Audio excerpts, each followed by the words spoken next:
Good evening, everyone. Um, Again, my apologies. I think everyone should have the link now and people are trickling in.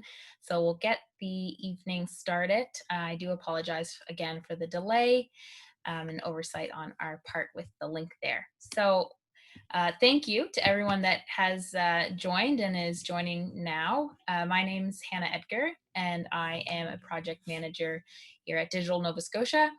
And I want to take this opportunity to welcome you and thank you for joining us this evening for our event, Culture Shift, Equity, Diversity, and Inclusion in Tech. Today's session was made possible by Digital Nova Scotia and HeliHacks. We have a few HeliHacks members joining us online this evening, and I want to pass things over to Ian to tell you a bit more about HeliHacks. Awesome. Thank you so much, Hannah. I'm super excited for tonight. This has been a long time of us working together, I think for the last 2 or 3 months, trying to figure out what's a great event that we could run together. And this was one that we zoomed in on very early around some of these these macroeconomic changes that we want to occur inside our ecosystems to make us more prosperous. In terms of HeliHacks, we're a welcoming and supportive community of about 1,300 Atlantic Canadian software builders and creators. As a community, we're really focused on inspiring, growing, and connecting all of these different builders together across Atlantic Canada, enabling our members to realize their career goals and for the region as a whole to prosper. It's free for anyone to sign up. You can sign up online, join our community via hellhacks.com.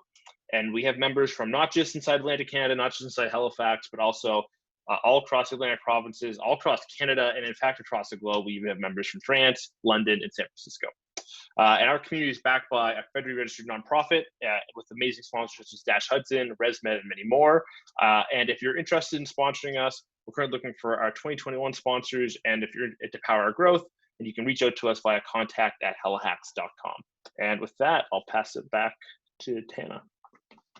Great. Thanks so much, Ian. And yeah, just to echo what you said, we're really excited about this event. It's been a little bit time planning there, and we're really excited about the partnership and our organizations working together. So a little bit about DNS then. DNS is Digital Nova Scotia is the industry association for Nova Scotia's tech sector. Our mission is to foster the growth of the digital economy in Nova Scotia. And so we're excited to be working with HeliHacks and connecting with the community of the tech community there. If you do have any questions about Digital Nova Scotia, our member engagement specialist, Brianna, is on tonight's session, and we'll be happy to answer any questions you may have. So you can post those questions in the Q&A box, or her email will also be in the chat, I believe. I'd now like to take a moment to introduce today's host, Sarah Murphy. Sarah Murphy is an entrepreneur involved in the Atlantic Canada tech community. She previously had a VC-backed tech company, is now one of the creators and co-hosts of Rival and Queen podcast, and most recently co-authored the Gender Diversity Pledge, a playbook tech companies on how to build a diverse company. A playbook for tech companies on how to build a diverse company, sorry. Before I pass it over to Sarah to get started, there are a few housekeeping items I'd like to mention. So today's session is being recorded, and we will have the recording available online within the next 48 hours. You'll also notice that we're using Zoom webinar, so all of your video feeds and microphones are currently disabled. If you do have any comments throughout the event, please make use of the chat box. If you have any specific questions for any of the speakers that you would like to ask, please make use of the Q&A, and we'll do our best to answer those during the panel discussion. We'll also have the link for the networking portion of the evening available at the end of the panel, and that will be shared in the chat. So I'd now like to hand things over to Sarah to kick things off. Thank you once again for joining us online, and I'll let you take it from here, Sarah. Perfect. Thank you. Thank you for that introduction, Hannah, and welcome everyone. I was so happy to be asked to be here with you tonight to talk about equity, diversity, and inclusion in the tech industry. As Hannah mentioned, just last year, I co-authored the Gender Diversity Pledge, with Chris Gardner is one of my co-authors, and he's speaking here tonight. And really the pledge was developed to answer the question, how do we create more diverse companies? So when I found out that tonight the intention for this evening's event was to have an open conversation around how companies in our tech sector are fostering diversity and the different ways people can play a role, I was very excited to take part in this. Tonight, we have three great people joining us: Jennie Sanford from Proposify, Bradley Daye from Placemaking 4G, and Chris Gardner from Sequence Bio. Each will share the ways they've been developing more diversity inside their companies and across the industry. They'll touch on things like hiring, managing, and leading diverse teams, and also discuss how we as individuals can play a role and make an impact at every level. After their talks, we'll have a panel discussion where everyone from the audience can ask questions. So I really encourage you to share questions as they come up throughout their talks. You can just pop those into the question box at any time, and the team from DNS and I will be going through those at the end. Before we get to the speakers, I do want to start tonight by looking at what the Canadian technology industry looks like today and really bring to the forefront of our mind why building diverse companies in a diverse industry matters. So currently in Canada, when we look at the technology industry, right now it's about 23% female, and that stat has been fairly consistent over the last 5 years. And 31% of Canadian tech workers are Black, Indigenous, and people of color. And when we dig into that number further, we see that just 3% of Canadian technology workers are Black, and just over 1% are Indigenous. When we look at the biggest tech companies in the world, their metrics aren't any better. In 2014, Google's workforce was 83% men, 60% white, and 30% Asian. Companies like Facebook and Apple share similar numbers. So I think the reason why I bring this up is I think we can all agree that what we're looking at is a mostly white and mostly male industry. And why I wanted to start here tonight by taking stock is because it's important for us to actually look at where we are today. Even if we know it's going to be uncomfortable, that is step one in having these conversations and truly being ready to make change. And while we can't change Google or Apple or Facebook, we can start to make change in our own companies and in our own industry, especially here in Nova Scotia. So that is what tonight is about. And now let's talk about why building diverse companies matter. First and foremost, I think we can all agree on this, that socially, it's the right thing to do. We know that. In addition to that, a diverse team can offer us so many competitive advantages. Companies with diverse teams have access to a much broader talent pool when it comes to hiring. They get a higher number of qualified candidates for roles. Diverse companies have better employee retention, better employee productivity, which we all love. They have better decision-making processes because decisions have more viewpoints and they go through more rigor. And also from a financial perspective, diverse companies are 15% more likely to have higher financial returns than the industry median. However, one reason in particular that diversity really matters here in Nova Scotia and in the Atlantic tech industry from a very local standpoint is the technology industry in our region is currently experiencing very big growth right now. And quite simply, we need way more people in our industry and in our talent pool. We cannot afford to look all male or all white, or we will run out of people for our companies. We truly need everyone. And that holds true even amidst COVID. Just last week, I saw Patrick Hankinson post stats that this past year in Atlantic Canada, companies were hiring more than they reduced. So we're still in this period of huge growth. And a wonderful thing about that is when we are in this kind of area of expansion, we can make change super quickly. When we started working on the gender diversity pledge 2 years ago, we worked with Killick Capital, a private venture capital firm in Newfoundland, as a partner. And while our research was still in development, Killick actually reached out to all of its portfolio companies to bring up the topic of gender diversity and express that it was something that really mattered to them. At that time, they asked the founders if they'd be willing to start reporting on diversity metrics around gender gap during every board meeting. And what we saw is that within 18 months of starting to report on their diversity metrics, tech companies in their portfolio saw a 15% increase in women in management roles. The percentage of women executives in their companies doubled, and overall, the number of female employees across roles increased.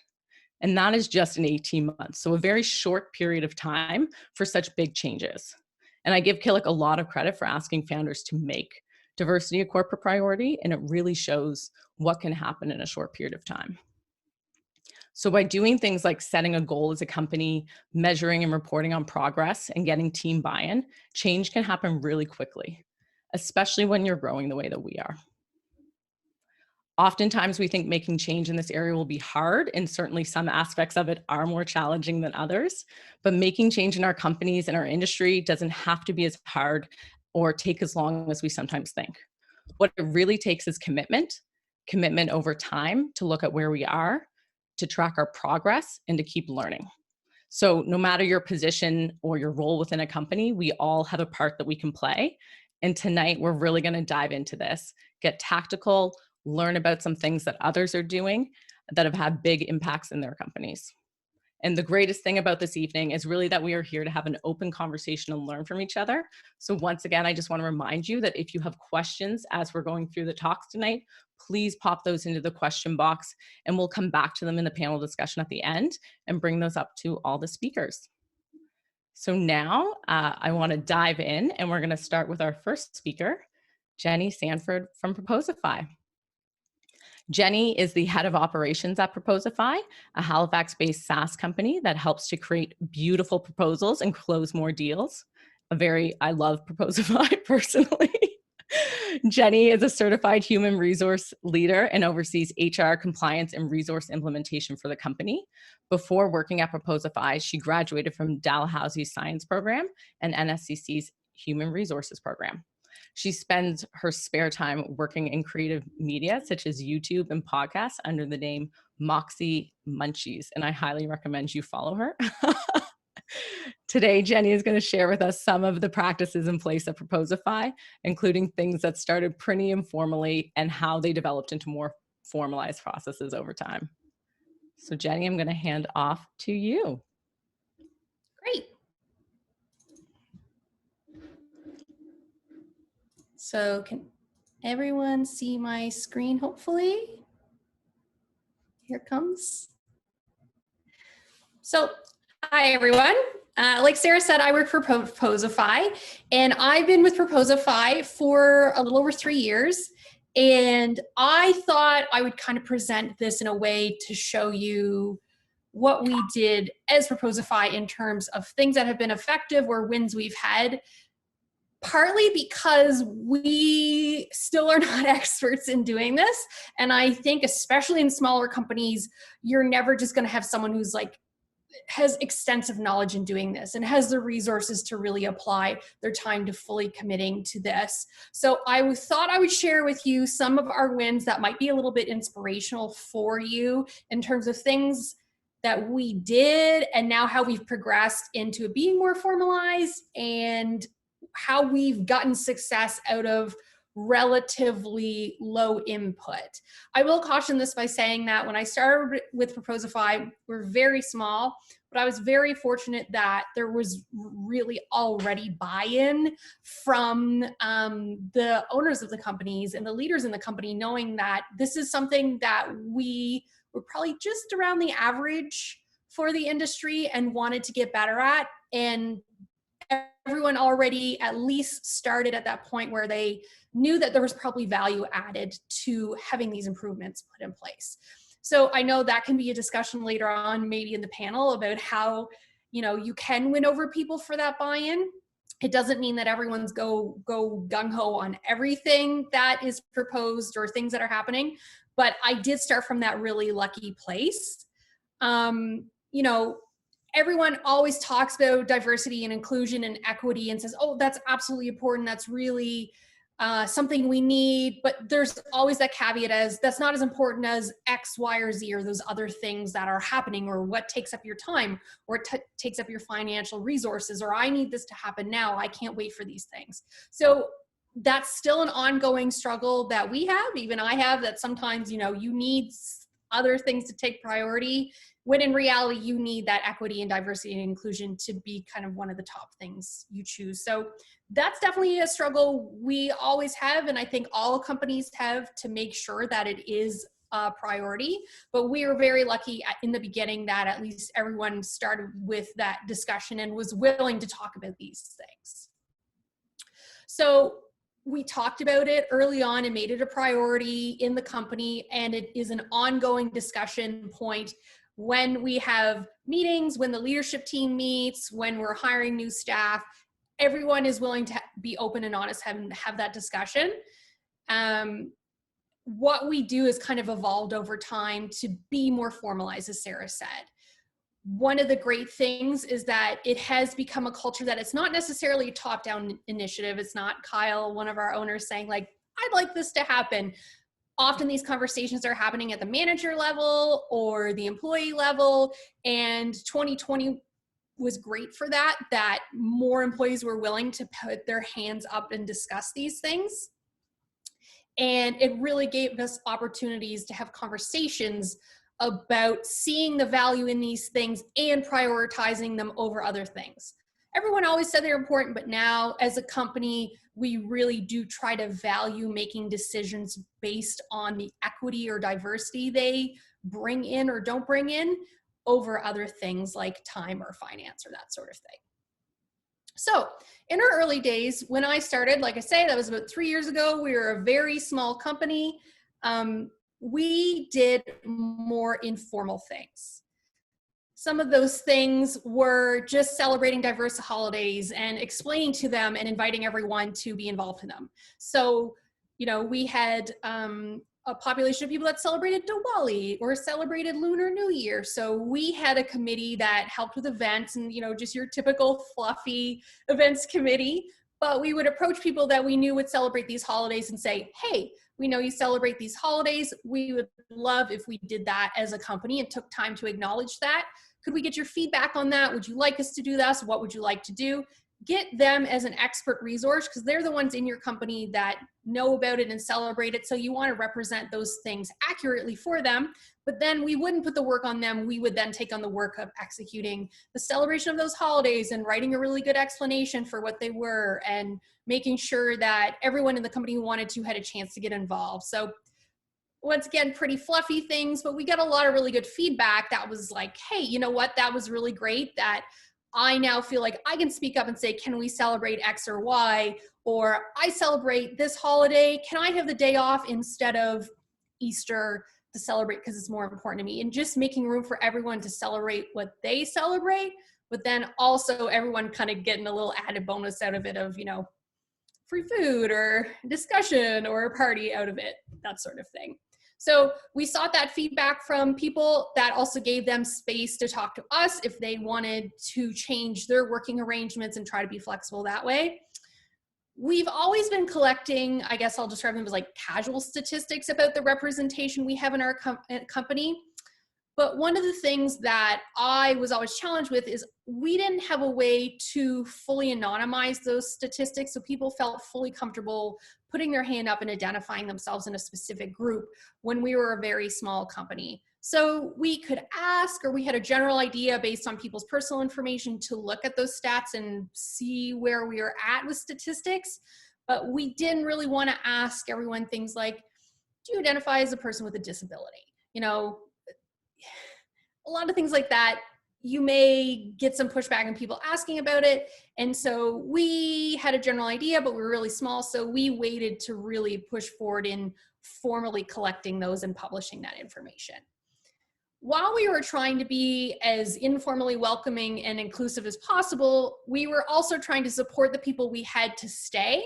So I'm sure you are all aware that in Atlantic Canada, immigration is a challenge here, and one of the problems that we still experience is that people, even if they come to school here, they like it here, they end up getting sucked into one of the bigger centers because they don't have that, they don't see themselves in their community, or they don't feel that welcomeness, or they don't have the food they enjoy eating, or that sort of thing. So we try to support the immigration of our employees as much as possible in terms of, if they're already here on a work permit, moving them through the PR process, or if people are identified other places in the world and they have something we need, we support them and bring them to Atlantic Canada. One of the things that we had a discussion on about 18 months ago to 2 years ago is really looking at the language that we use in written communications too. So that can be in the communication we put out in our advertisements and our marketing, but then also our internal communication when we're talking to staff, and then also in our job postings. So if you haven't done this yet, there's lots of tools online that you can kind of like throw your writing into something and it'll spit out gender neutral language or language that'll be more appealing to everybody. Those are great tools. Just having that thought process before you send something out is a great idea. And it's very subtle, but it does help people feel more represented. And one of the discussions we also started happening is talking about equity over equality. So I've worked in a lot of bigger corporations, and a lot of times there would be discussions if someone asked for, I don't want to call it special incidentals or whatever, but that's how they were looked at, that, special treatment. The thought would be, well, if we give that to them, we have to give them that to someone else. And that's a discussion we've had in Proposify, and realized that we really need equity over equality. So everyone doesn't need the same thing. They need to be able to be on the same level, or need to be treated and given the same benefits, but in different ways. So that's a constant conversation we have too, is like, is this equitable for everybody if X or Y person isn't taking advantage of this benefit or this working style or that sort of thing? So those are the things that we started doing and we're a little bit motivating. 2020, since we were all working at home, we had time to have those discussions more formalized. And then also we were really lucky that we had someone come into our company that had a little bit of diversity background. And even though we weren't hiring them for that, we actually hired them into the sales team. They put their hand up and said, hey, you know what? I have some experience with this. I know you're interested in doing better. I would love to be involved. And we said, absolutely, we would love to have you too. So one thing we tried to do is shift the main driver away from it being the leadership team to being employee-led. So we want our employees to tell us where we're lacking and then us to action those things. We don't want to look at our employees and then tell them what they want or need. We want the people that work for us, we want to be working for them and making sure that they're getting what they need out of things.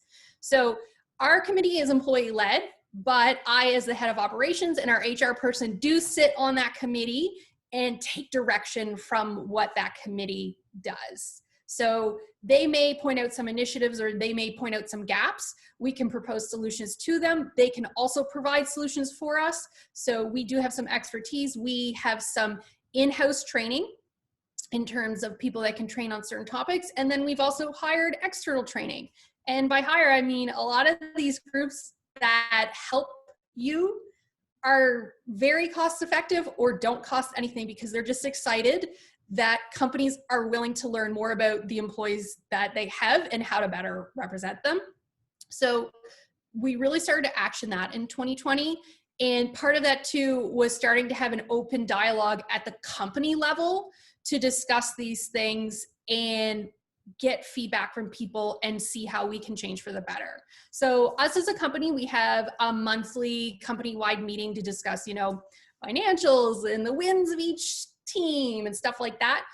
Standard now, as part of that, is what the Diversity, Equity, and Inclusion Committee is doing, what changes are happening, and then there's time for employees to speak up and say, I like that change, I don't like this change, we need this to happen, stuff like that. So it's making that discussion happen at the company level, but then knowing that employees feel comfortable enough to do that because the changes are being proposed and led by the employees rather than the management and the leadership team specifically. So some of the things that came out of the past year that we have put together or are in the process of doing right now is, one thing is we started a $3,000 scholarship to NSCC in fields that would benefit us as an employer for underrepresented groups. I will also point out to everybody who may be in a position to encourage their company to give that you get a donation tax receipt for this. So what it costs you as a company in the end really isn't even as much as you give, because then that's tax-free money. So we started that. We got connected with an external group that is helping underrepresented people do mentorship for moving forward in their careers. One of the things that our employee-led diversity committee pointed out to us when we were trying to set up mentorship pairings, opportunities for our employees, was that oftentimes those situations really only try to kind of funnel people into the behaviors and the lifestyle and the actions of people who are already in leadership roles or jobs that may not actually be culturally competent or fit what that employee wants. It's kind of just trying to fit them into that cookie cutter already, when in reality, we want people at the table that have different perspectives and different views and have those leadership abilities to then roll that all out. So that was one great thing that was pointed out to us. And then we sought out mentorship opportunities that could give our employees that. So we're working on that. We have a couple employees that have started that process, not through it, but when they do, we are actively soliciting their feedback to see if that worked for them or not, so we can give that opportunity for more people. We are constantly updating all of our employees on the initiatives that are happening in the company newsletter. And then we do have a goal for this year to have monthly training for managers, and then also accessible training for employees. So we are very fortunate that we have Lessonly, which is like an online learning platform. We can make some of our own stuff that people can do on demand, but then also offer some external expertise that people can gain from that. And going back to how we had the challenge of collecting stats, and I really wanted to be anonymous so people could be open and not worry. We do now have a online learning or survey company that has some built-in tools that we can explain to staff, like, hey, it's not going to show us one-on-one stats. It's going to be very anonymized, so you can be fully honest with us. And then also we do have the luxury right now that we're around 90 people. So now that we have so many people feel a little bit comfortable being anonymously open and honest, because they know that with so many people, we're probably not going to attempt to guess who they are or know who they are based on the feedback they gave, because we are so varied. So that's kind of what we're doing internally as a company. And then in terms of trying to get more people in the door, we're about where the Atlantic stats are for female representation in our company. We are a little bit higher in the BIPOC, but that doesn't mean that we're not trying to do better. So with our recruitment, we do have a generally, I guess I'll call like normal formal recruitment process. We are trying to make changes to it so that it is more accessible to more people. One of the things we started years ago was putting a diversity statement prominently on all of our postings. We had something before, but we did take the time to make it wholesomely representative and make sure that if anyone had any questions, they felt like they could approach us. The other thing that we do is we try to target underrepresented groups specifically. So for a lot of underrepresented groups in tech, there are specific job fairs. There are ways that you can approach those groups specifically. Costs money, of course, because it's like a job fair and you're pay to play. But one thing that we've had success is going to women hacker events. So that is specifically women or an inclusive community that's targeted to women that have people that are looking to either get into the tech industry or are already in the tech industry, interested in hearing about new jobs. So we've had a few leads on people that way. iZans has a wonderful program that's connects employers with potential employees that may have skills from another country that could easily translate to something you have, or people that have immense amount of skills and talent, but they just don't have that first Canadian job on their resume to get them by. We did also create a rotational, so every semester, a co-op or intern position specifically for underrepresented groups. We've had varied success with this. We actually asked Daye one semester, hey, we have this very specific posting for this type of person, and they told us they didn't have anyone in their commerce program in that representation. But the good thing is that that also puts pressure on the schools to do better attracting those candidates as well, because they know there's a demand in the field that they're not meeting as a school. So we had a pretty frank conversation with the school when they openly said that to us, and they basically said, yeah, we know we have this initiative and this initiative, that sort of thing. So that's something that we try to promote as well, saying like, hey, we want you here, please come here. And again, we also have the scholarship at NSCC, so we're hoping that that also shows people that we want them in our company. And the other thing that's fairly easy for anyone to do is to reach out for specific talent that you're looking for before you have that need. So tech industry, a lot of jobs, it's, you know, you need someone right away. The pool's very small. If you create that pipeline now and reach out to people, not just because obviously they're in an underrepresented group, but because they're great talent that you need, and fostering those relationships or even giving back to a community that they may be in, that can help you in the long run too. Right now, definitely from our perspective is also a supply issue that in Atlantic Canada, it's really hard to attract enough talent, as was said before. So it's good that you try to get that pipeline going, even if they don't live here, if they live in other places. So some of those stuff I spoke about is really more for the recruitment of tomorrow, or getting the people in the door tomorrow. A lot of times it's really hard to do these things because you think, I need to change things now, I need to do things now. But it is really important that you're kind of tackling things for the what can we change immediately and what can we do now, so in 1 to 5 years down the road, this isn't as big of a problem. So we do the scholarships, co-ops, and internships. Another thing is we have an anonymous exit interview for all employees, so we can see where we're failing. And we try to look at that from a trend perspective rather than a one-on-one perspective, and seeing, is there something that a lot of people pointed out we're not doing great, or that we didn't support them enough. We try to constantly increase our policies and benefits, so adding parental leave, being formally writing that we are flexible with work arrangements, flexible with holiday use, and welcoming other people to do that.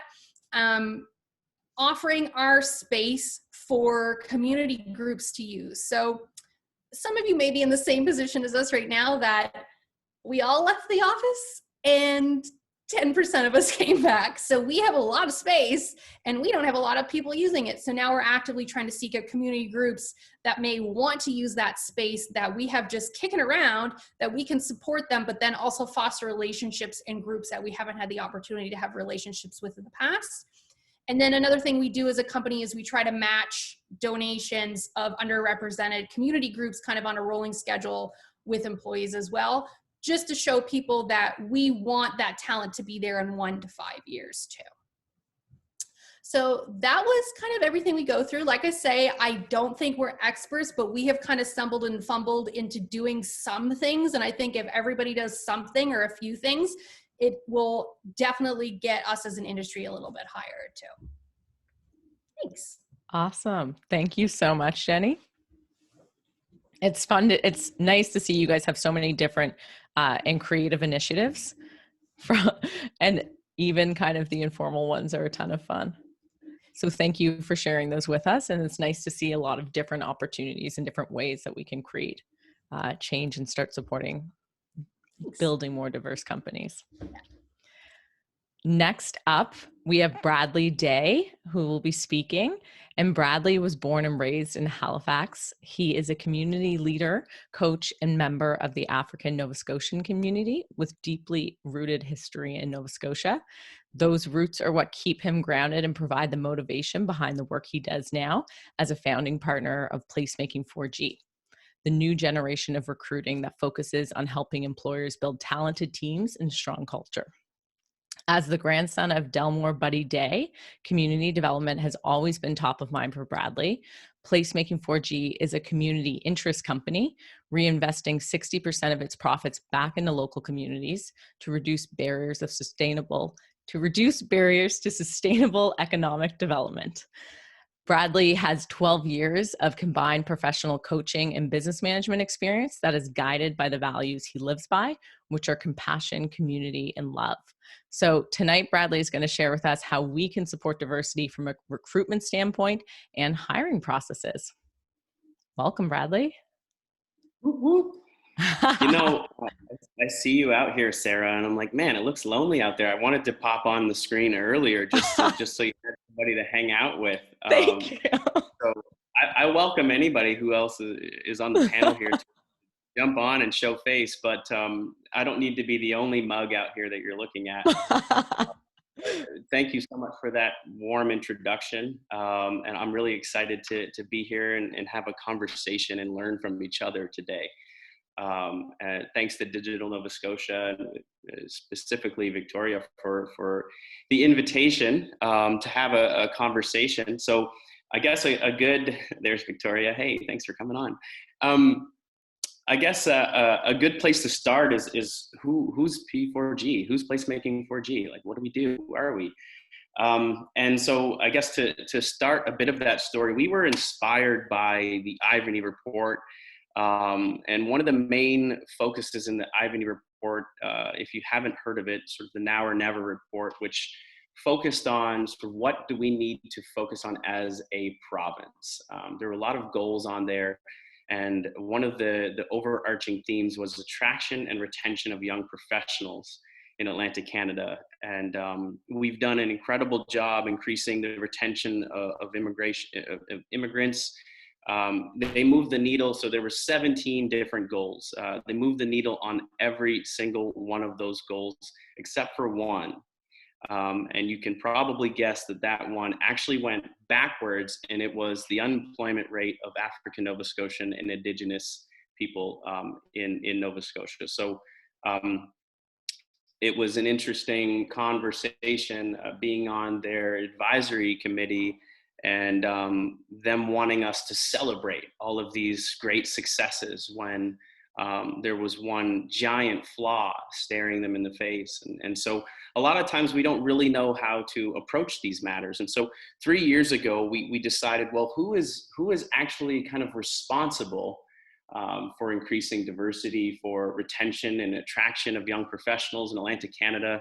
And we stumbled sort of upon this recruiting industry, this $7 billion industry in Canada, and started to notice a lot of the gatekeepers, started to notice a lot of the sort of really colonial white sort of gatekeepers that were going about things very, very, very transactional in terms of treating people like commodities. And we really set out to just humanize the process and to approach things differently. And so one of the things that I'll challenge you to admit, how often have we used and how often have we heard others use the term cultural fit? I know I've heard it. We actually started making our clients do push-ups whenever they use the term fit. And the next thing that we're going to do is when we're on a call with a client is all get down and start doing push-ups without saying why whenever they bring up the word fit. And I'll explain why that is. If you're defining your culture as an organization as something that people should fit into, and let's say you're in a traditional or a non-traditional field, any field in Canada and especially in Nova Scotia is historically white and colonial. So if you're looking at the majority of your staff is white, and you're asking, for a cultural fit, what are you telling the population? What are you telling people that don't look like your staff? What are you telling people that come from a different culture? So I really loved your point there, Jennie, about sort of celebrating different cultures and making that a part of what you do. I really loved that. Last year, Sylvia Gawad, one of our awesome team members, she celebrates Ramadan every year. And so Matt and I, the co-founders, decided to do Ramadan with her. And if you ever want to bond with somebody, and if you ever want to really sort of push yourself to a limit, it is a beautiful experience to celebrate Ramadan together. Not for, in our case, religious reasons, but just in an act of solidarity. It was a really beautiful experience to go through as a team.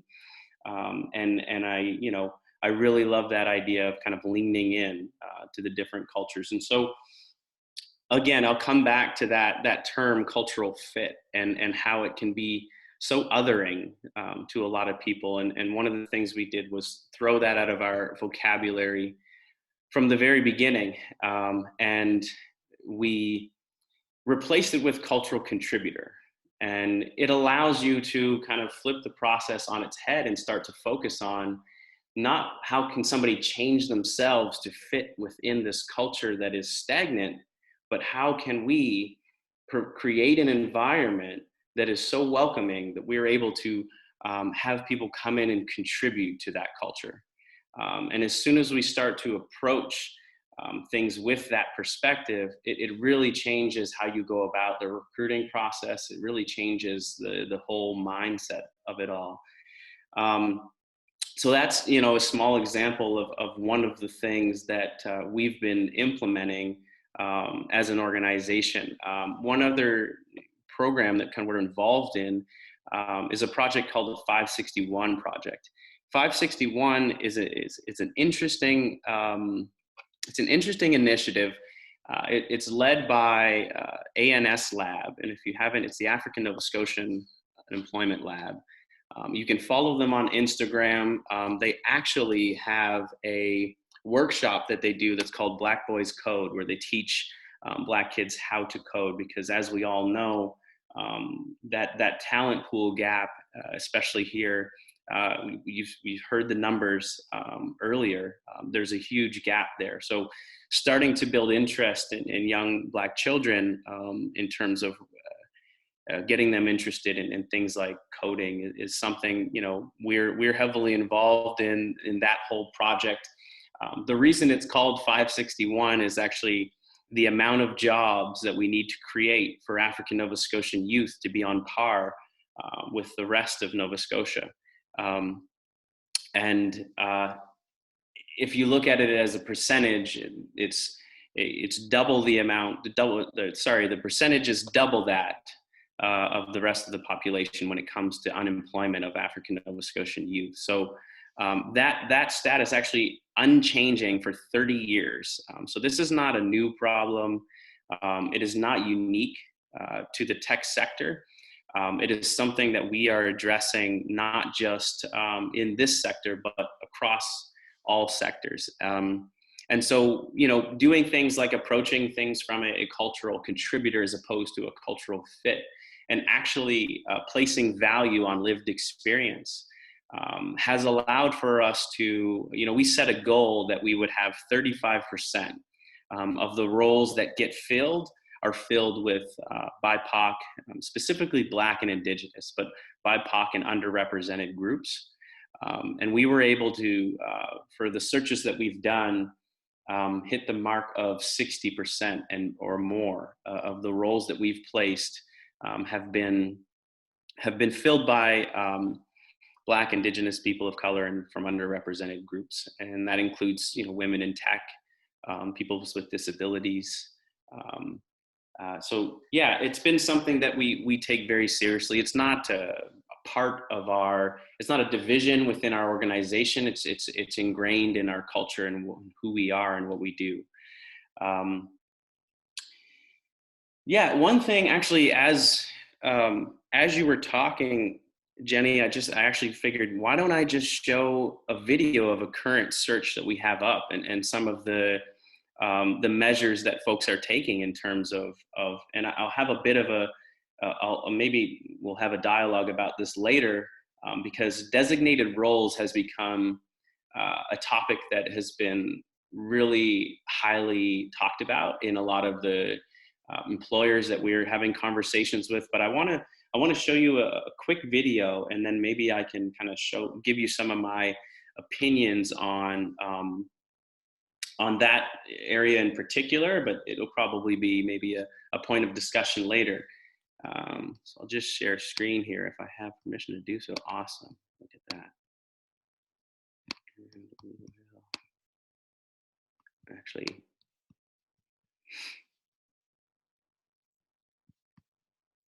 just bear with me for 1 second here.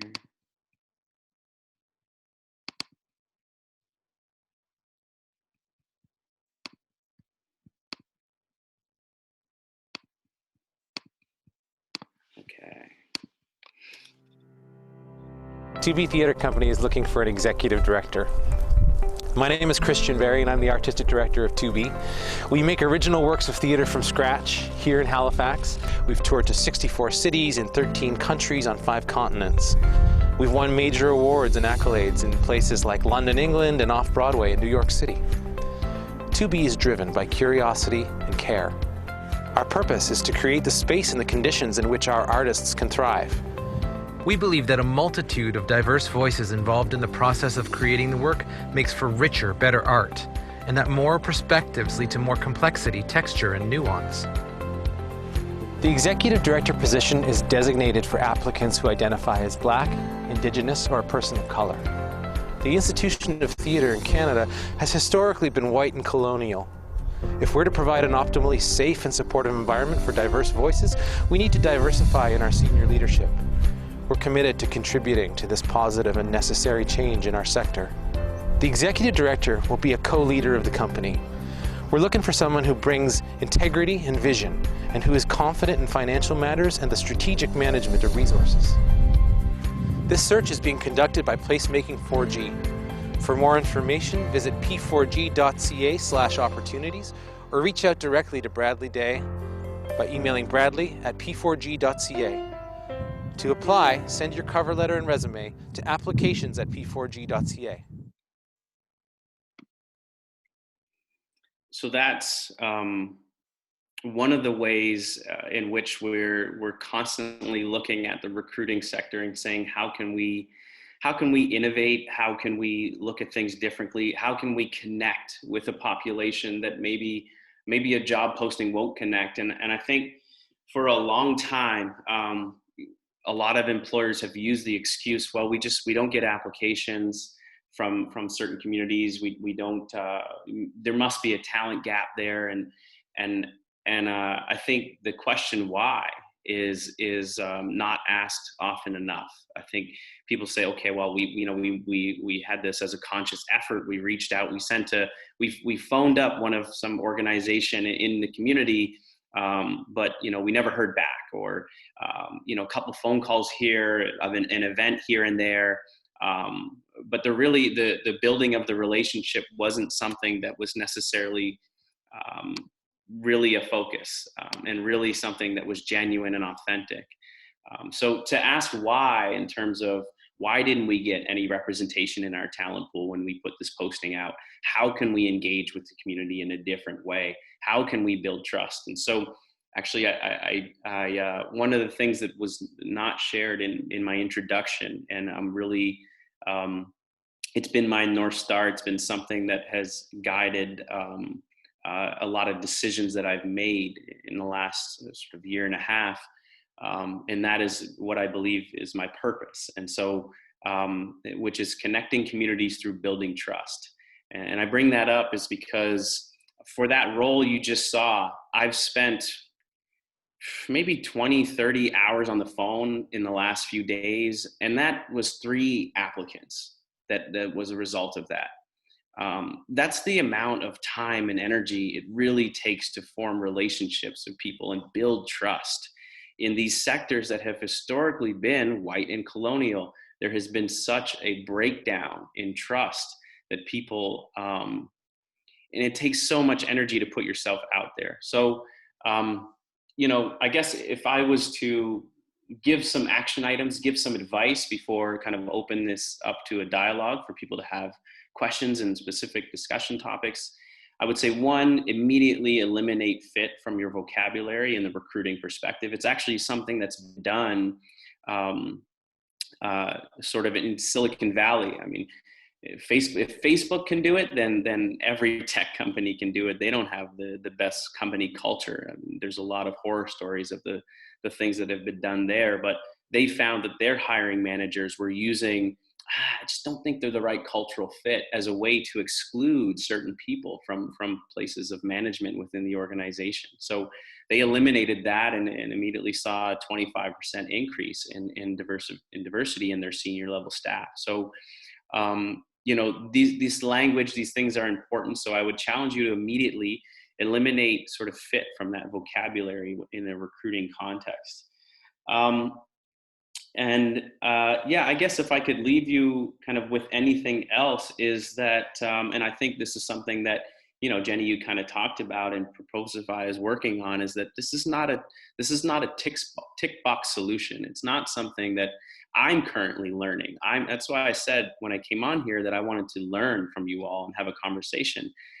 This is not something that is going to change overnight. It's not something you can bring somebody in to talk about and all of a sudden everybody's sort of going to understand and get it. It's something we're all sort of having to learn and unlearn, I think, is the important thing here. We've been conditioned over so many years to go about things in so many ways, and there's a lot of language, there's a lot of things that we have to sort of unlearn in order to make the most of how we move forward in a meaningful and purposeful way. That was great, Bradley. Thank you so much for sharing with us. And yeah, I made so many notes while you were talking, and even to hear you talk about cultural contributor, it makes such sense when you say it, but we don't always think of those things. And so I think you're right. The unlearning is a big part, and continuing to get better as we go. Thank you. Thanks, Sarah. Up next, we have Chris Gardner, who's the president and CEO of Sequence Bio, a high-growth venture-backed biotech company based in Newfoundland and Labrador. They are researching the one-of-a-kind genetic makeup of the Newfoundland population to discover better, safer medicines and improve how we treat and prevent diseases. Chris is also one of the co-authors of the Gender Diversity Pledge with me, and he has put into action almost all of the practices that we have kind of discovered through our research at Sequence Bio. And it's incredible to watch over the years how their team has grown to 35 people and is now 51% female, I think is the most recent stat. So tonight, Chris will share with us how they've put in place a number of different practices to bring more intention to how they operate. Thanks, Sarah, for that introduction. And I just want to thank Bradley and Jennie for your presentations. Really, really informative. And I love how there was some direct takeaways there. I also fully represent that I am the stereotypical white colonialist tech guy in the room. And the thing is, 77% of us in this industry do look like me, the stereotype. And why this matters is because most of us consider our companies to be progressive. We have progressive policies. We like to think of ourselves as this open and welcoming place, but the numbers just don't represent that. And it's because in these tech companies, we don't see the same type of blatant sexism or racism that we saw in years past. It just sort of doesn't exist in that way. It's not like Mad Men. It's not enough. But at this stage, like, it's not enough to not be a sexist or to not be a racist. You need to be anti-sexist and anti-racist. You need to grow and intentionally think about, all right, the status quo has led us to exactly where we are today. And clearly we can't just be doing some of the same. And I kid you not, I've been in CEO forms, and the numbers are bad as an industry. But when you go up into the senior ranks, it becomes very abysmal. I've been in CEO groups where, again, it's all white males like myself, and we all look at each other and say, well, how can we create more diverse companies? And folks, they struggle. They struggle with this in a big way, and often are dismissive, saying, well, there's not enough talent out there. We can't find them, or it's too hard. And those are definitely folks who haven't hired Bradley's company. And Bradley, we should definitely talk, because I think what you're doing is great. But all of us founders seem to say, oh, no, this is too hard. Or they'll say things, they'll be dismissive and say, oh, we hire the people with the best background. But then you look at the company, and 90% of the people in the company look just like them. They create this flywheel of perpetuating the same problem. And so a number of years ago, I realized it wasn't enough to be a progressive company, but I wanted Sequence Bio to take these intentional steps. And so set out to learn and figure out what could we do? Because the status quo is in fact contributing to the problem. So with that, a small group of us, and Sarah included, just said, well, let's start researching this. And we met with other CEOs and academics, and we dug through research, and it was really a year and a half of just learning about this. And what we did was we decided to put all of that hard work and make it publicly available. So it wasn't just that we were doing this for Sequence Bio, we were kind of doing this for everybody, like the exact same things that Jennie was talking about. And Jennie, I'm happy to say that almost everything that you said is backed entirely by research. And you, as your company Proposify, you stumbled upon these things and tried to make these best practices. And so we wanted to make this resource available so people didn't have to learn the hard way. They can kind of look to a trusted source. So that's what we did. We created the Gender Diversity Pledge, which is one form of diversity we wanted to focus on. And we made that available at genderdiversitypledge.com. And we made it very oriented to take away all of the excuses we heard from our colleagues, again, about all these different things, why they couldn't do it, whether or not it was too hard or they didn't have the knowledge. And we made them very actionable, where you don't need a big budget to do it.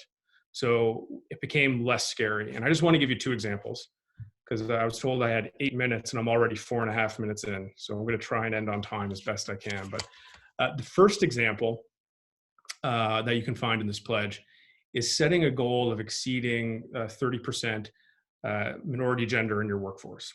Why 30%? So 30% is pretty special. It's a well-documented and researched tipping point. Bradley mentioned they had a goal of 35%, and then that's great. It's kind of in and around this magic documented 30% number. And what it is you ask these founders, well, you should have parity in your company, or you should have a lot more diversity in your company. And they sort of dismiss it entirely. And that's where we see the numbers of, on average around 20% female representation. But if you challenge those same folks and you said, well, what about if you set a goal of 30%? A lot of them would agree to it. It's pretty hard to say you can't hit that, like in good conscience. You're like, well, our company's at 18% now, or 5% now. Surely we can do some things better. And that is really important, because what you're getting them to do is accept that there's a problem and accept that you can do better. 30% does that.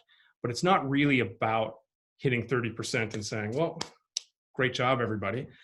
It's been all of the policies and processes that you implement create a snowball effect, and they help you far surpass it. And so we did this when we took stock. I was embarrassed, because again, like I thought I was one of the typical folks who was like, yeah, we hire the best people. It doesn't really matter what their background is. And then when I forced ourselves to actually take these statistics and realize as a company we were like below 20% female representation, that was downright embarrassing. And that discomfort is okay. Like, we need to feel that, and we need to admit that it's not okay, and then make the changes to do it. And so we implemented a bunch of changes to our hiring practices. We implemented all these other policies to create a welcoming and inclusive environment in our office. And again, as Sarah mentioned, actually, Sarah, we're closer to 40 employees now with 51% female participation in our workforce. And that's almost like everything past 30, honestly, was sort of just doing more of the same. It wasn't as hard as we thought it was going to be. And Killa Capital, who Sarah mentioned, was a really cool experiment, that they got to run. So Killa Capital is a prolific Atlantic Canadian tech investor, really, really active in Newfoundland, but also active in Atlantic Canada. And they made the call, after talking with Sarah and I quite a bit, to just start forcing their portfolio companies to report these numbers in. Then they would take that in, and then they would report a benchmark every quarter. And so what you began seeing is us progressive founders didn't want to get called out. We didn't want to be the worst in the pack. And we saw this magnificent change over a very, very short period of time. And Killick is even considering going a step further in making, following the pledge for gender diversity as a requirement for them to invest. They're not quite there yet. We're pushing them. It would be almost one of the first of its kind in North America if they were to do that. But those are the types of initiatives that create the change that we want to see. And there's another, CEO friend of mine who was the bottom of the pack. They were 18%. And if you would have talked to him before they had to start looking at these stats, he would have said nothing was wrong. And then kind of getting called out with this and documenting it and needing to report it to his board and investors, they're now over 50% as well. And it all started with just that realization on, okay, we can do 30%. That's achievable. So it's a really kind of special number. So with that, though, even just that realization that we weren't where we wanted to be, as a company, we implemented a bunch of intentional management practices, a lot like Proposify, different things to create a more inclusive environment. So a few of those, for instance, and this was done intentionally, was we created a meeting guideline. So if you're going to call, meetings are unfortunately an essential part of doing business. If you're going to call meetings, we created a set of expectations for who was ever running that meeting to make sure that it was inclusive enough. Simple things like ensuring there was ample physical space in the rooms, or we have a rotating chair requirement, because chairing meetings is an opportunity to be seen as a leader. And so we make sure that we share that responsibility amongst the group so that different folks have leadership opportunities. I often, as CEO of the company, I'll attend meetings but not be the chair. And there'll be a more junior person who's chairing that meeting and in that leadership role. Or even, and this one, again, I'm embarrassed to admit, was at our company until we specifically called it out and made it not acceptable. But women in a lot of companies, some of the more administrative tasks go to them by default because they're kind of willing to take that on, where some of their male colleagues are less likely. Simple things like maybe who tidies up the meeting room after the meeting is over. And this often is a burden carried by your females in your workforce. And we had to call that out. And we did that very similar to Proposify, because we had a group and we asked women and other folks in our company, what can we do better? And that got signaled out as one of them. It was saying, well, a lot of times the women in the company are resetting the boardrooms after these meetings. I was so embarrassed by that. I had no idea. And when I called it out to the rest of the staff and we basically banned that practice, a lot of my colleagues who look like me were extremely embarrassed too. So again, it was not that they were being intentionally sexist. It was that they weren't being anti-sexist. They weren't going that extra step. So these were different management practices that we implemented just as a result of taking stock. And one other example I want to give, again, this doesn't require a big HR department. This doesn't require a budget. Literally everybody on the call today can take this policy and implement it very easily. And that is, as a company, we often get asked to speak on different panels in our industry, and just like this one. And we have a panel diversity policy. And what that is we require that for us, someone at Sequence Bio, to participate in a panel, that there has to be diverse voices represented. So we want to avoid the dreaded manel, that panel of all white dudes like me talking and telling everybody how to run their companies. So we purposefully do not participate in those panels. Simple, you can do that tomorrow. But the impact was pretty profound because we started that a number of years ago. And what we found was we would challenge the organizers of events to make sure they sought out, did the hard work that Bradley was talking about, and made sure they found diverse voices to be represented on these panels. But until they were called out by the panelists or the people in power, they weren't doing it. It was too easy just to tap the networks of everybody who looks, again, like me. So we make that a requirement. And what we found was every time we did this, the organization that was organizing the event would adopt it. They'd say, this is a great idea. We should do this. We found that other panelists would also do the same thing. So now this is something that's basically adopted by a ton of other tech companies in Atlantic Canada, just by word of mouth. And it's so simple to do. You don't need a big HR department or anything to do it. You can do this today. Just simply make the decision that you as a company or in your company will not participate on panels unless there is more diverse voices present. So that's 2 of 10. If you like those 2, certainly go check out the other 10. Again, that's available. We just made our research available for free at genderdiversitypledge.com. And I'd love to see some folks on the call today adopt some of those practices. That's it. Thank you, Sarah. Awesome. Thanks so much, Chris. It's great to kind of hear. Actually, I'm glad you brought up the point of being embarrassed, because I think, and we're good friends. You've shared that with me.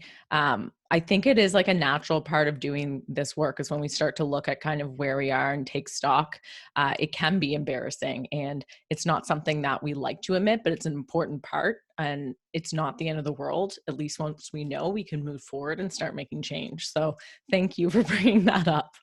And thank you to all of the speakers for sharing basically your knowledge and kind of what you're doing in your companies.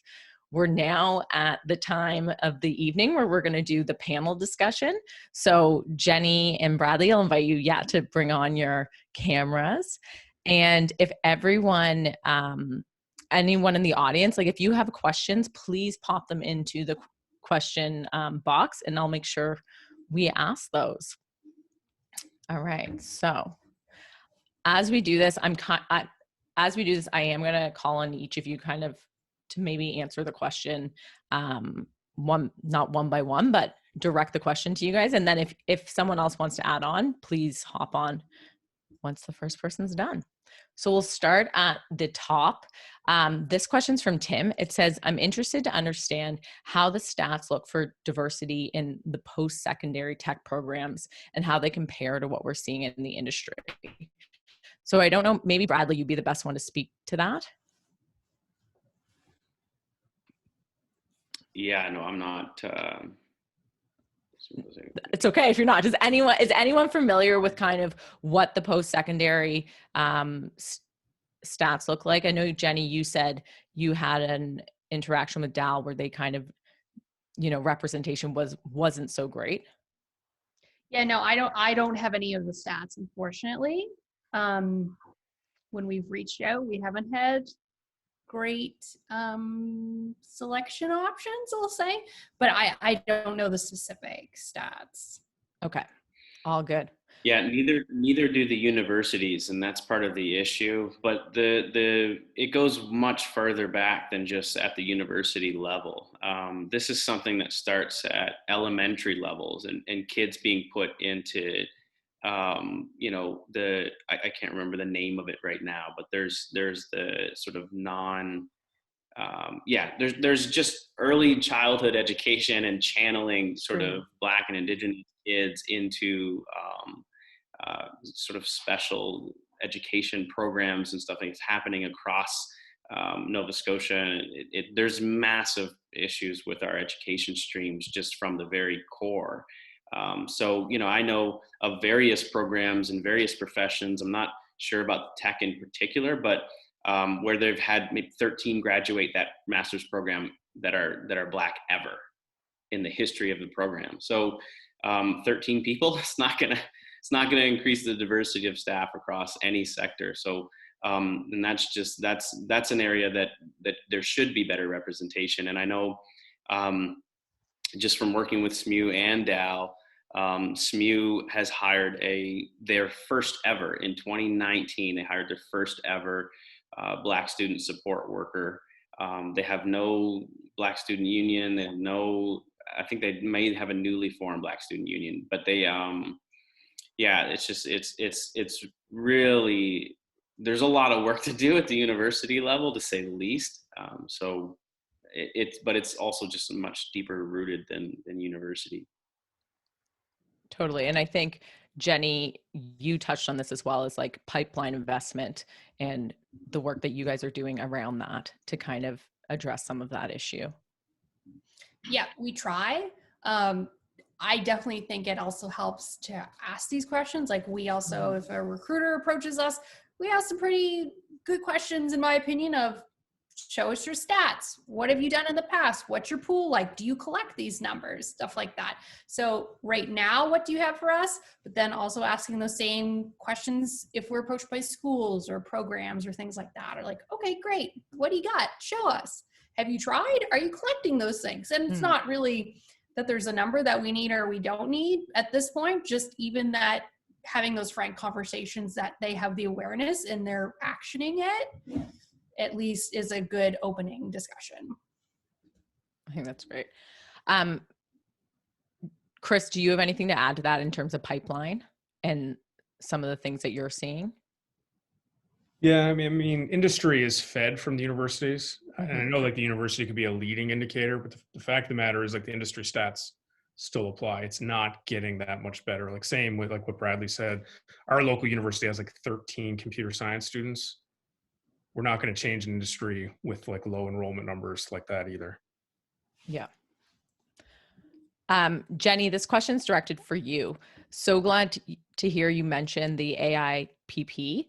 Atlantic Canada has a very relationship-based economy, especially when it comes to hiring. And so for newcomers, they often don't know the right people to access the right opportunities when they end up leaving the region. Is there anything we can do to help kind of overcome this relationship challenge? One thing that we try to do is that our recruitment process is based on a standardized set of questions and making sure that everyone is getting asked the same questions and we're judging them based on their responses. We're not completely there, but one of our actions too is going even more towards trying to remove the bias out of that process with scoring and steps like that. We haven't gotten as far as being able to like do blind interviews yet. We just don't have the resources to switch that yet. And then the other thing is when we pull from co-ops and internships and stuff like that, that's a good entry point for people to have those relationships with us too. There's the good old fashioned like reaching out on LinkedIn. It doesn't hurt, at least for us as a small company. We're not inundated at this point by those approaches when we post jobs. We get a lot. We're not like, it's not to the point where we don't even look at them. It definitely is a challenge. And just like everyone else, networking and that sort of thing.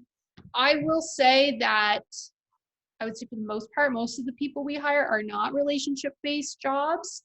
So that is good that hopefully other companies are having that where there's a limited talent pool. So we kind of are really open to seeing who is out there that we haven't thought of in the past too. So hopefully that's promising and has a trend in the future for people too. If I could add to that, one of the, like our very first hire was somebody who's passionate about immigration, and it's because it was her experience immigrating to Canada, coming here, experiencing that. And so we invested in her in terms of, she's now a licensed immigration specialist. And we were aware that immigration was going to need to be a major part of Nova Scotia's future. If you look at Canada and management level roles and it's a sad reality of the age demographic here, but there's going to be a massive void in the market in the very near future. And there is no way that the local population can address that. So even just from an economic standpoint, it's impossible to move forward without immigration. We keep looking at this from the perspective of, we're doing the immigrants a favor. They're doing us a favor by coming here and choosing that this is a place to live. And that's how we need to approach it from a mentality perspective. We need to be changing our mindset and creating just like, thank you for choosing here. How can we make this just a more welcoming, inclusive, like inviting environment? And so, I think oftentimes we approach it from, how are we going to accommodate this person? How are we going to make it, change what we're doing here? It's like, no, thank you. Oh my God, we need you. Thank you so much. So that was something we kind of realized from an early stage. And now she's advising organizations on legal challenges around immigration and how they can work through different programs that exist. It is, I'm not a specialist in it, nor do I have any desire to be.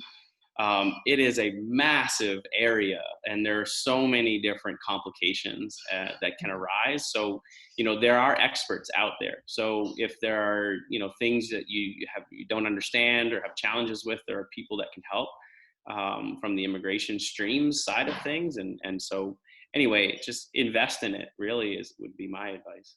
I think that's a really great reframe too. It's like you said, we don't have the manpower, or the people.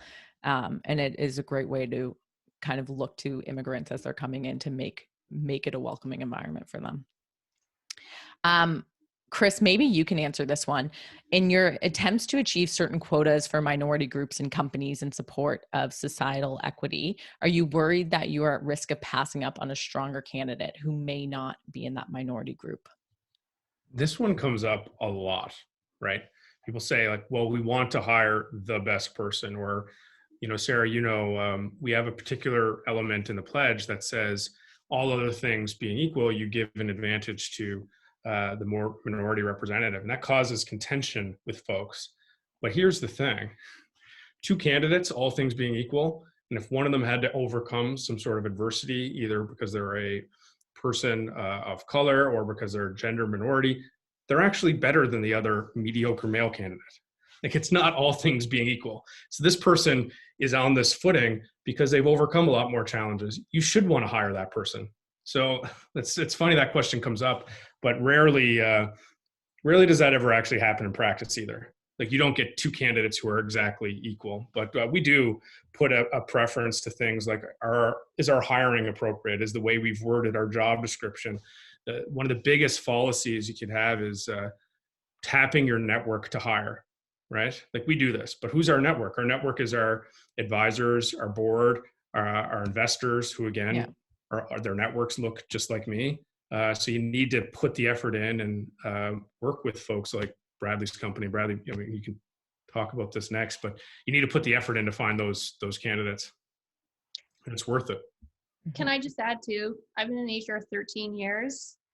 Some of those years were as a professional, full-time recruiter. I've never once seen a circumstance where 2 people were actually equal. There's no such thing as equal talent. That people's backgrounds and approaches are so varied. Mm-hmm. It's never going to happen. So people need to stop cling on to this idea that someone might get passed over when they're equal to someone else. I've never personally seen in a circumstance where it comes down to 2 people and they have the exact same experience and exact same education, and you have to choose one over the other. That's just not the case. It's a silly notion to think that. And then also a conversation I have internally is, okay, maybe our idea of what good experience is too narrow and too job focused rather than getting a diverse perspective. Mm-hmm. Bradley, do you want to add on to that? Yeah, well, the only time that there are equal candidates is when there are research projects that have shown just the opposite in terms of which candidate gets selected. There's been studies done out of Toronto where they'll have the exact same resume apply for a job. The one with the African sounding name or the Black sounding name doesn't get the job over the one with the white sounding name. So it's actually completely the opposite. And the percentages were staggering, which that whole area opens a whole can of worms for me that is an entire discussion amongst in and of itself. But yeah, I mean, I guess just from if I can sit in the recruiting process just for 1 second, mm-hmm. I don't even frame an initial conversation with a candidate as an interview anymore.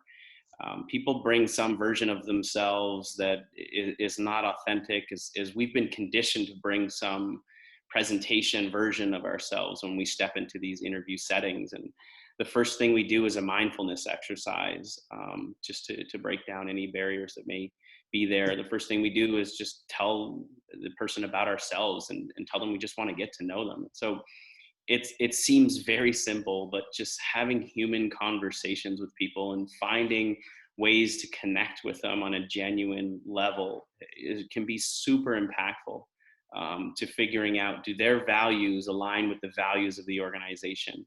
Too often we just approach things from capacity perspective. Can they do the job? Are they, excuse me, are they actually going to enjoy the job, and do their values align with this organization? Those are some really important questions that don't get asked enough. Fabulous. I'm glad all of you actually were able to weigh in on that and bring kind of all of those different perspectives. Jennie, this question is for you. Do you see a potential to increase diversity now that remote working is becoming more common and presumably creating a broader, more diverse talent pool? Sure. It definitely adds more challenges too, that you think, great, remote people can work where they are, stuff like that. But then there's the added challenge of not everybody has a place to work. So if you look at from the female lens, if you live in a really small environment with your kids, maybe you don't have space to have distance, stuff like that, right? So I think it does. The idea really excites us that we can tap into a candidate pool that we haven't been able to tap into before. The other benefit for us too is that having remote interviews and distance staff, you're not necessarily having that emotional connection to one person over another. Kind of sucks because you don't get that emotional connection as much with candidates, or it's harder to achieve. But then that also puts people back on a level playing field in terms of selection too. So I'd say overall, yes, probably it's a whole other set of challenges. But I think it will definitely help people, especially in remote communities who haven't had the ability to access jobs, and that's just a bigger candidate pool. So hopefully with a bigger candidate pool, you have a bigger diverse pool too. Absolutely. Well, and kind of building on that, and one of the things you touched on, Bradley, I'll direct this question to you. Do you think there's concern over gathering statistics because no one wants to appear culturally insensitive when gathering them, and basically just having the need to ask that question of the person applying? Yeah, no, I mean, there's a twofold question. One is internally in terms of doing the research to figure out your baseline and where you're at from that perspective. And the other is from an external recruiting perspective, and how people identify and encouraging that. So I guess from an internal perspective, it's a much more of a sort of creating the right climate in order to have trusted leadership where people feel comfortable truly engaging with that leadership, and that's I think there's a lot of things that contribute to that kind of culture. I think it is important to create that sort of anonymous environment where people can so you can have a sense of where your baseline is and what you need to prioritize. If you don't know where you are, then how do you improve your numbers? So I'm not sure if that was a great answer for that, and I welcome anybody else to chime in. From the external perspective, this is really interesting because a lot of government posts now, a lot of organizations, a lot of employers have these diversity statements within their job postings. However, they don't lead to an actual hire. So in a lot of cases. And so I think a lot of people have from community, and I remember this as a job seeker, from community have looked at a posting that says, we will prioritize, like tick this box if you're Black or Indigenous, like how do you identify? And you go in, you do it, yes, okay, never get a phone call. So there's, I think, a big breakdown in trust there, and it needs to be, instead of that post and hope strategy, I think that's the wrong way to go about it. How can you be proactive in your recruiting? How can you be, that 20 hours of phone calls just to get 3 applicants? That's me tapping into a trusted relationship with community members that I've built over several years. So it's not just posting something with a tick box. It's how do I know that this is the right opportunity for me, and how do I know that putting myself out there and being vulnerable and going through a potentially traumatic experience in this application process with an organization I know nothing about that has no relationship with my community. So there's a lot in that question too, but yeah, I have a lot of opinions around that particular thing and how to go about it, but those are a few things. No, I think that's great. And I think in regards to the internal piece, I think it goes back to what Jennie was kind of saying in her presentation, that it's about getting buy-in and making sure as a company that you know why you're collecting this kind of information and really what the intention is for. And if that buy-in is there from the team, then it makes it feels safer when you're doing it. We've been approached even by the federal government around this in terms of they understand that a lot of their processes in order to get through the application process is so cumbersome and they lose a lot of people in that process. So how can they use us to essentially be the go-between to educate them and guide them through the process of even applying and build the trust and to be able to do that. So there's a lot in the application process that can be really off-putting and can. Perfect. Chris, I'm going to throw this question to you. Most diversity talks I go to have majority female audience and focus on what minority folks can do to succeed. How can we get the white male CEOs and hiring managers and coworkers in the room and put the onus on them to create change? Yeah. I felt like this was right for you. This feels like it was directed at me. So it's so important to get buy-in from the CEOs and like from senior management and the board and investors, because we can't expect people, it's just like advocating purely by themselves, like whether or not that's having a middle manager who's a female saying, well, we need to do this, this, and this, or same thing, like other people advocating for it. The top level has to do it. And I think you have to bring those concerns, and it does. Like, so we've made this a board issue, and I've been very clear that this is going to be something that the board will ask questions on and we're going to report to. But if your company isn't willing at the top to like accept this and create this, I think you should leave. Like, I think, and I mean that to everybody. Like these are not companies where we should want to work at. So like I'd raise your concerns, and if senior management is willing to take this on and make it a priority, then that's like a good place to work and invest your career. And if they're not, like we need to get at them other ways. And I'd love to hear what some other folks think, but like I've had some very direct conversation with my CEO colleagues in debates where they were unwilling to accept that they had a role to play in this, other than like, we're just going to hire the best talent. And it's frustrating. And I've poached people from those companies. I view those as targets to hire better people, because I think the best talent is going to want to be a part of a progressive work environment. But I'd love to hear what my colleagues have to say. I love that. Just leave and call Bradley. He'll help you find a better place to be. Bradley or Jennie, do you guys have any comments on basically how we can get more of the white males and white male CEOs into kind of events like this or taking part in initiatives? I think saying you should just leave is a great sentiment, but it also comes from a big position of privilege that not everyone may be able to leave that job or find a job right away or find something that suits their life right now the same way. I get it for sure, and I'll vote with my feet, so to speak, but that's not something everyone can do for sure. I think the biggest way to sway people is when you can't really have them have a rebuttal. And for me, as a science background, that's with numbers.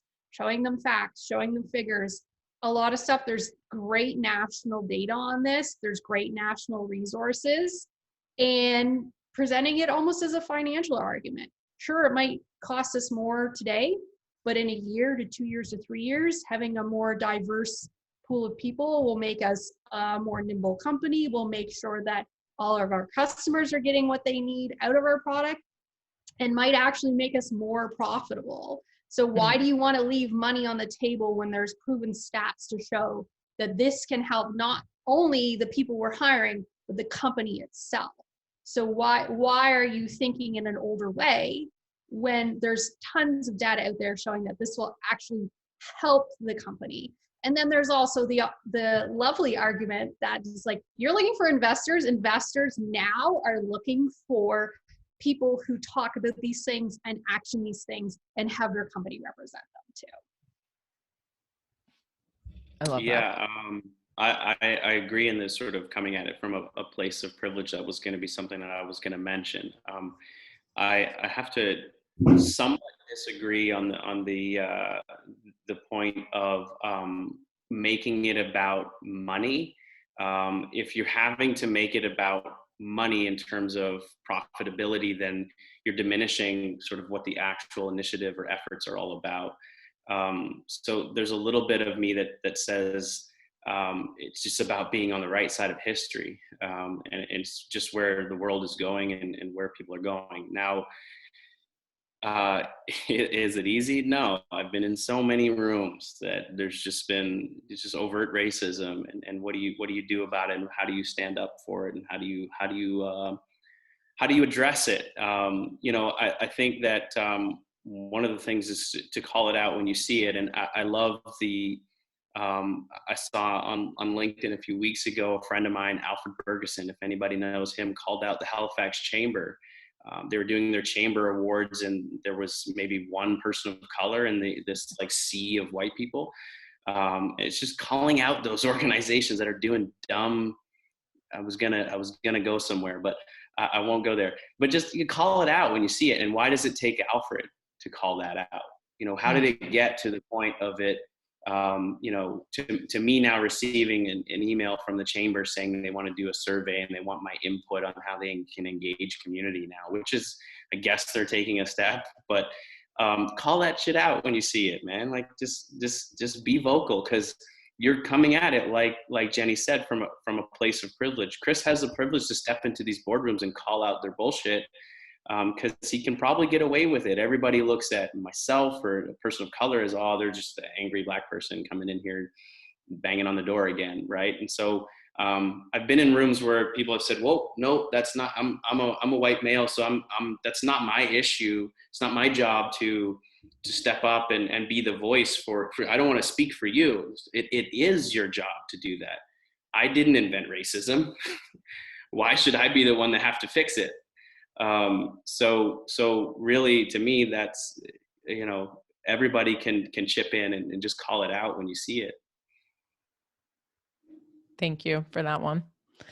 My next question, I think all of you can maybe weigh in on this. So it says, compounding the general feeling of imposter syndrome that is endemic in tech, there's a feeling amongst women and minorities that they are held to a higher standard to be a high-performing candidate, as there's a perception that you're expected to fail. How can employers, especially in companies with lower levels of diversity, combat this? So that feeling of being held to a higher standard. I would say... Oh, sorry. Go ahead. No, this is a great point. I love this. And I've had people that have been, there's a huge thing at Daye right now with their vice provost who just left because he was a diversity hire, if you will. And the organization just completely set him up for failure. So there's been a lot of people that I know that have been hired as the diversity such and such. It's not their background. It's just they wanted to hire somebody who was Black or Indigenous, and they got the job. And so they immediately stepped in and changed their title. Why can't I just be the head of people and culture? Why do I have to be the diversity such and such? So that was, one part of it is yeah, I have a love-hate relationship with designating roles, and because you create this expectation, and I feel like organizations as a whole really just need to focus more on how to create an environment where everybody can bring their full self, and it shouldn't be about we're making this hire because the added pressure of, you know, making it about race and making it about like we're adding. No, we want somebody who's going to contribute to our culture. You've been a successful candidate. You get this role as a result of that. And we went through a process, and we value your lived experience, and bring your full self to the workforce. And we will create an environment that really embraces that. That's, I think, kind of the gist of it. There's a lot in that. There's there's a lot of things that you need to do to make sure that you're doing a good job at that. But I guess that's just kind of my opinion on it. Jennie, did you want to add to that? Yeah, from my perspective, because putting my HR hat on, for me, I've definitely been in that situation. And I think what can help on the employer side of things, and I know this is not always the first thing that's thought of for employers, because time is of the essence for everything, and a very finite resource in small companies is having clear and concise job descriptions and making sure people do know the expectations that you expect of them in the role right from the get-go. So if you hire anyone, not just people that may look diverse from your normal pool, that everyone that works for you knows exactly what their duties and roles and responsibilities are in your company. And then also checking in with them as a manager and pointing out to them how they are and aren't meeting those expectations. And the approach we try to take when we have those conversations when people aren't meeting those expectations is, how are we going to action that, not just them as an employee, but what we can give them as resources to help them succeed in their role. And making sure that the conversation is not just about them not meeting what we need them to meet, but where we've failed them and how we can change that and activate them in their job, not just their side of things. So I think that's a conversation that you should have with all your employees, that when they start a job, and I know it's hard in tech early and you have 5 hats you wear, but at least giving them some clearly defined things that these are your responsibilities and this is what it looks like when you succeed them. Put numbers to your customer support jobs to make sure that they're responding quickly, or your QA is finding X amount of bugs, or just some description that anyone can look at objectively and say, you have met these responsibilities or not. And having check-ins with people, both when they're not, but then also when they are, and reassuring them, we discussed this is what your responsibilities are doing them. You've smashed them. This is great. Just keep doing what you're doing, and having a good performance management process that's an ongoing conversation with everybody, all employees. So they know where they are and aren't meeting expectations at any one time. I think that's really fair and a great, again, it comes back to kind of some of the similar things that's going to come up in the next question, which is how do we make sure our interviews are fair and avoid as much bias as possible? And I think it's a lot of the same things that you're kind of touching on there, Jennie, which is like having standards that are clear and communicated. Just to check in on time, we're kind of coming to the end of how this panel is so interesting and I'm loving it. There's still more questions coming in, but I want to be conscious of time for the speakers and then also for all of the attendees that are watching. So we will make sure to pass on all of the questions to speakers, especially those that are directed. But I think we're just going to wrap up here with 2 more, if that's all right for everyone. So Jennie, this one is for you, and it's specific to Proposify's scholarship program. They're wondering, what is the process in getting this started from idea to implementation? About 2 hours of work, that's it.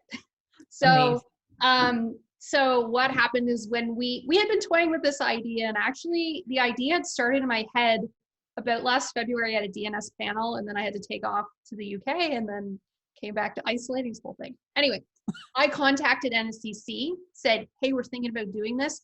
Extremely quick and responsive to me about it.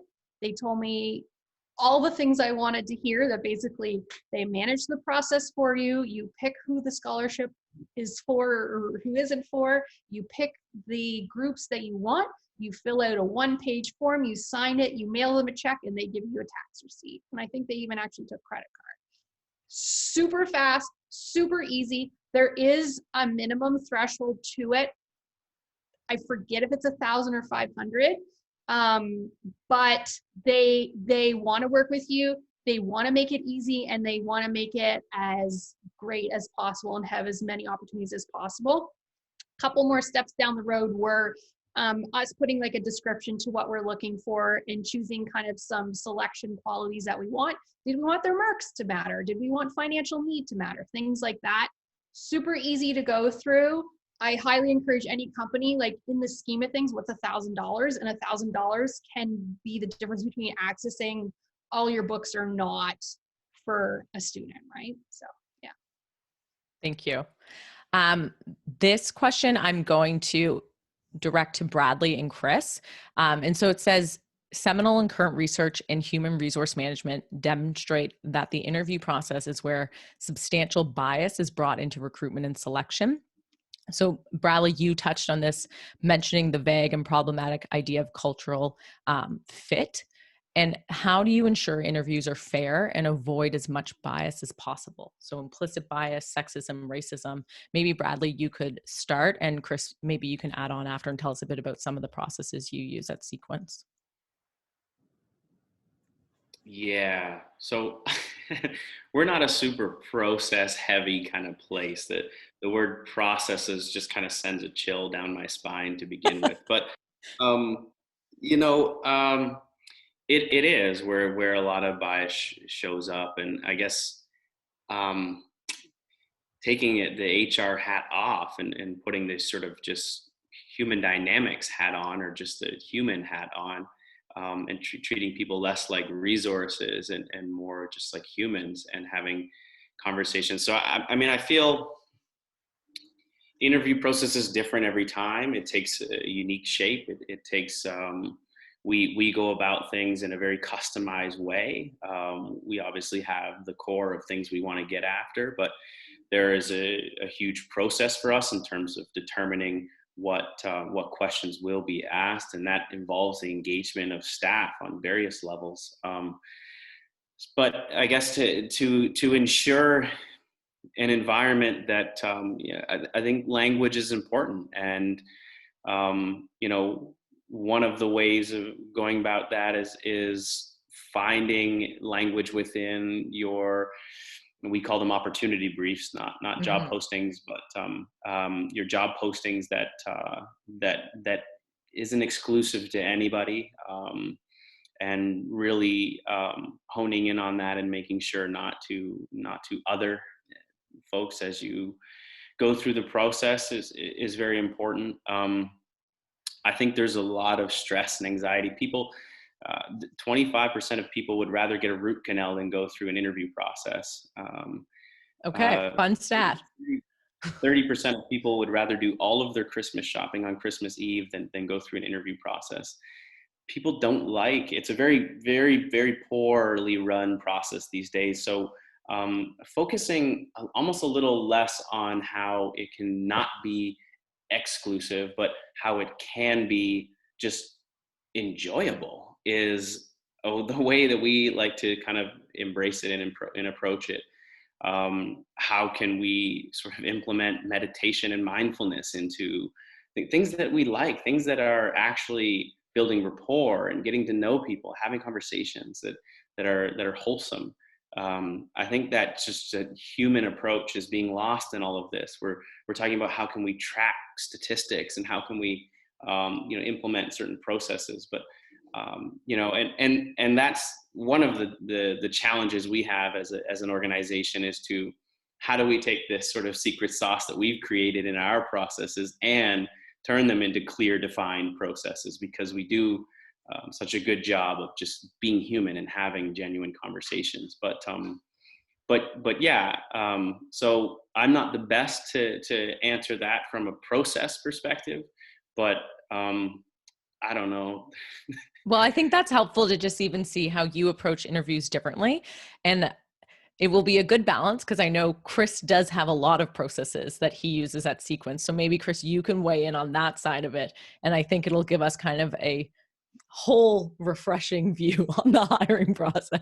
I love the multiple perspectives, Bradley, and those stats about the painfulness of the interview process really interesting. And you called out earlier statistics around bias in hiring as it relates to names. And there's a ton of studies that say the exact same thing. Even at the best companies, even the federal government, every level, that this is happening. And so the first big thing for what we did is we admitted it, like it's going to happen. And we kind of teach our staff about this. And, you know, another thing that I've learned in this process is that privilege is blind to those who have it. So when I hear people like Jennie and Bradley, you calling out my privilege, I accept exactly what you're saying. I recognize I have all the privilege in the world, and I need to know what blind spots that creates. But being open and willing to recognize those blind spots is so important, or understanding that I'm going to end up bringing bias to this situation. So is there anything we can do to try to combat it? So we do training. We do bias training specifically around use of words and these things that are just sort of ingrained in us. We use diverse hiring committees. So even if it's a one-person department and they're hiring another person, we always make sure that there's a diverse group of people involved in the hiring process as best we can. And we're able to use a software. It's not very expensive, but we use Bamboo HR that can help in the recruitment process in terms of de-identifying some of the applicants at the early stage. At least until the interview stage, we can try our best to eliminate some of the biases that can come in the shortlisting process. But it's hard. I think you just have to learn and be willing to work on it, because it's present. Bias is everywhere, and it's really hard to combat. Thank you, Chris. I have a question about you said it was Bamboo HR? Bamboo HR, it's just a human resource management system. You mentioned it was used in the shortlisting process. How does it work? Yeah, you can set it up in different ways, but like one thing, for instance, is you can remove names from the applications. So when we can have HR compile the resumes coming in and try to present resumes as sort of de-identified as possible in the shortlisting process. But again, that depends on, that works when we have a lot of applicants coming in, but if we only have a few applicants, we don't really do shortlists in the same way. There's no, yeah, go ahead. I have thoughts on this too, because you're right. And I think you got to the root of the problem in terms of training the hiring managers to sort of chip away, and just diversifying the hiring managers and the actual boards and hiring committees and stuff like that. Great first step. I love all of that. I think that sort of creating this anonymous sort of profile of candidate and applications can be actually in my opinion, this is total opinion, and it's actually sort of up for debate and maybe unpopular in some places. And I've had really fruitful conversations about this and welcome it. But I don't actually think it really gets to the core of the problem, because there have been a lot of things that have led to somebody not being able to accumulate the same amount of experience or education as somebody else. So removing what I would deem an asset in their lived experience and who they are from an application can actually, it works if we live in an equal society, but we don't live in an equal society. So to make things equitable, you have to highlight applications and give value to lived experience, as opposed to just erase it and make it anonymous, right? So for me, it's a double-edged sword in terms of, okay, well, we keep the names in, and people and their implicit bias that's going to seep into the process, and they're going to make decisions about people based on assumption, and that's happening. That's 100% happening. Or so we remove that, and then we get, okay, then they're not making decisions based on names and the bias around names, which is great. But then there's the core of the problem, which is people don't actually get the amount of experience and education. So you still end up with a large majority of those applicants that make through the screening process are still just all white applicants. So did it actually make the process better? Or what did you do if I would have just, a recent search I'm doing for financial controller role. If I was just to post that and everybody who has a CPA is eligible to hire, if I was just to post it and take the applicants who've applied to fill that role, it would have been filled with a white person. That's just the reality of what it, but I spent countless hours recruiting people because of their lived experience to make sure that I was putting forward a candidate, a talent pool that represented what I felt proud of representing in terms of, you know, diversity in that perspective. So there's a bit of proactive, anyway, I think it's a good balance. And it's good that you bring that up, Riley, that it, you know, some of these processes are meant to remove our biases, but even in that we're falling kind of into the trap of other maybe privileges that might filter people out in some ways. And we just need to be conscious of how those are coming through. I think, is that fair to say? For sure, yeah. Perfect. Well, thank you. I want to thank all of the speakers, Bradley, Jennie, Chris. Like, we've learned so much from you and really appreciate you sharing all of your knowledge with us. And this conversation in the panel, it's gone a little long, but it's been so educational and there's still more questions left. And I just want to let any of the audience members know we are going to pass those on to the speakers. And so we will work on getting those answers for you as well. So huge thank you to each of you for sharing with us tonight. I appreciate it so much. And thank you to DNS and Halifax for bringing us together and putting on this event. And lastly, thank you to everyone who joined into the call tonight and for the fantastic questions and being so engaged. It's nice to see such an active interest in this topic for the companies in our industry.